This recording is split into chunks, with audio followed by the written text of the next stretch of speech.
রওজা মুবারকের কিনারে সবুজ গম্বুজ মুবারকের দিকে তাকিয়ে তাকিয়ে জুলাই মাসের 1 তারিখ বা 2 তারিখে আমি লিখলাম, মরণে চেহারা মোবারক দেখিও আকা, মরণে চেহারা মোবারক দেখিও আকা, কাছে বসে কালিমাটা পড়িয়ে দিও। আমার ভয় লেগে গেছে, এখনো শুকায় নাই, 5 মাস হয়ে গেল। আমি অসুস্থ হয়ে যাওয়ার পরে ভয় লেগে গেল, আমি মনে হয় আর বাঁচবো না। বাবু সালামে বসে গম্বুজ মুবারকের দিকে তাকিয়ে তাকিয়ে আমি হুইল চেয়ারের মধ্যে বসা, মনটারে মানাইতে পারলাম না, আমি মনে হয় আর বাঁচবো না। তবে বাঁচবো না যেহেতু আমার ভাই কাছে আসছে, আমার কোনো শান্তি আসবে না। মাওলানা সাহেব পাশে দাঁড়াইলে আমার শান্তি লাগবে না, কিন্তু আমার নূরের নবী মরণে চেহারা মোবারক দেখিও আকা, মরণে চেহারা মোবারক দেখিও আকা, কাছে বসে কালিমাটা পড়িয়ে দিও আকা, কাছে বসে কালিমাটা।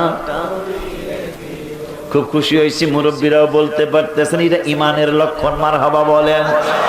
মরণে চেহারা মোবারক দেখ লেখছি কেন তাও বলি। আম্মাজান আয়েশা বলছেন, নবীকে দেখলে কলিজা কাটলো টের পাইবা না। তা রসুল যদি আমার ডাইন পাশে আয়েশা হাজির হয়ে যায় ইন্তেকালের সময়, আমি একবার দেখবো, দেখবেন আশিকরা একদিকে তাকিয়ে রয়েছে, আপনি দেখেন নাই, আপনি দেখেন নাই, পাগলায় বলতেছে ডাইন পাশটা সরায় দাও, আমার নূরের নবী আসতেছে।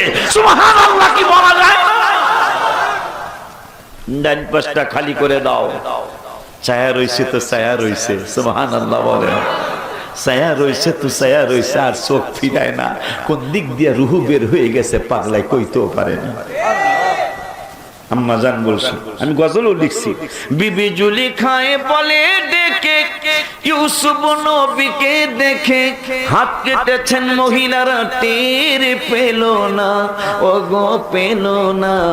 মা আয়েশা ডেকে কয়, মোর নবীর যদি দেখা হয়, মা আয়েশা ডেকে কয়, মোর নবীর যদি দেখা হয়, কলিজা কাটলে ও টের পাবি না, ওরে পাবি না। হাদিসে পাকের বর্ণনা, যে মদিনায় যাইবে নবীর দিদার পাইবে, যে মদিনায় যাইবে নবীর দিদার পাইবে।